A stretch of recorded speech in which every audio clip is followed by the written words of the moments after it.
強力膠為何不沾容器？日常生活中，唔小心將強力膠沾到手上，可能導致皮膚沾連，帶來困擾。然而令人費解嘅係，呢種能強力沾合物嘅膠水，佢可以安穩沾在容器，係乜嘢原因呢？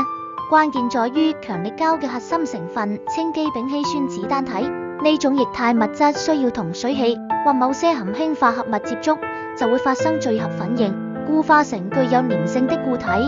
我哋嘅皮膚表面和周圍空氣中都含有水分，因此使用時只要係物體表面塗抹薄薄一層膠水，便能迅速固化，發揮強大的沾合力。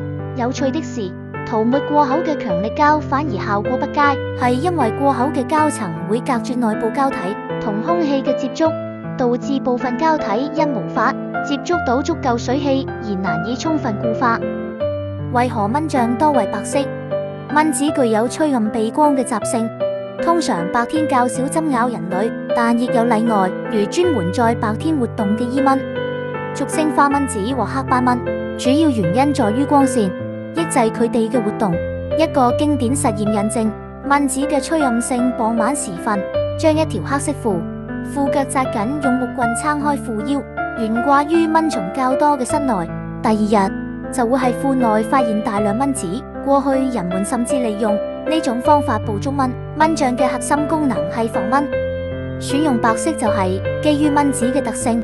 深色蚊帳如同有蚊陷阱，可能吸引更多蚊子靠近。一旦蚊帳出現破洞，蚊子就有機可乘鑽入，針咬餐飽。就算唔鑽入，靠近白色蚊帳嘅蚊子會更容易被察覺，降低咗蚊子隔住蚊帳針咬嘅風險。